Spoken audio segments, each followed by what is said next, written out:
ცხადია, რომ 4-ში ყველაფერი დამთავრდება ისე, როგორც უნდა დამთავრდეს ლოგიკურად, იმიტომ რომ არ არის ასპარეზზე არ ჩანს პოლიტიკური ძალა, რომელიც არჩევნებში მოგებას და მით უმეტეს, რატო გონიათ, რომ არჩევნებში მოგებაზე იოლი არის რევოლუციის მოწყობა. რევოლუციის მოწყობას აწყობილის ქვეყანაში, სადაც ხელისუფლება თავის ადგილზეა და მოღალატეები არ არიან ხელისუფლებაში და საკონსტიტუციო კონსტიტუციის წესრიგის დაცვის ორგანოები მუშაობენ, ძალიან რთულია.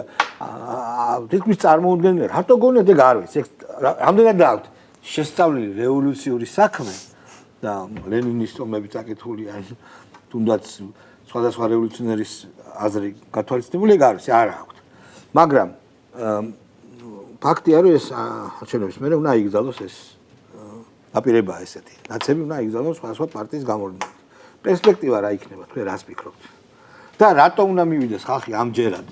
მე მესმის, რომ ხალხს რა თქმა უნდა დარწმუნებულია, რომ იგებს ქართული ოცნება, მაგრამ მაინც უნდა მივიდნენ, რომ მე ერთს ვიტყვი, უნდა მივიდნენ ბეთნი, რომ მათი აკრძალვა უფრო ლეგიტიმური გახდეს, უფრო ძალმოსილი გახდეს აი ამ ნაცების შემდგომი აკრძალვა, რაც არჩევნების შემდეგ იქნება. ეს ჩემი აზრია. დავიწყოთ.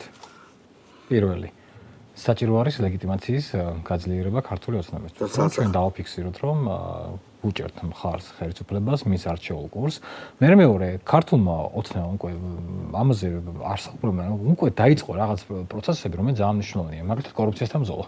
კი ბატონო. ეს არის ერთ-ერთი ყველაზე დიდი დაიწყო. ყველაზე მნიშვნელოვანი ნარკოდანაშაულმატებული ძალიან წარმატებული ბრძოლა. ანუ ეს არის უკვე ნიშნები თუ რა იქნება არჩევნების შემდგომ პერიოდში. იმიტომ რომ ანუ საქართველოს ჩვენ ცხოვრობდა არჩევნების რეჟიმში და ყავს ოპოზიცია, რომელსაც არ შეუძლია ოპოზიციური საქმიანობა, კიდე უფრო არ შეუძლია რევოლუციური საქმიანობა. მოდი თქვათ რა. ანუ აი რო ვინმე რომ მითხრას მოიფიქრე როგორ არ შეიძლება გააკეთო რევოლუცია, მე ვთქვა არაფერს მოფიქრება არ არის საჭირო, შეხედეთ რას აკეთებს ნაციონალური მოძრაობა და ეს შეშლილი ქალების კოალიცია რო ყავთ NGO-ს სახით.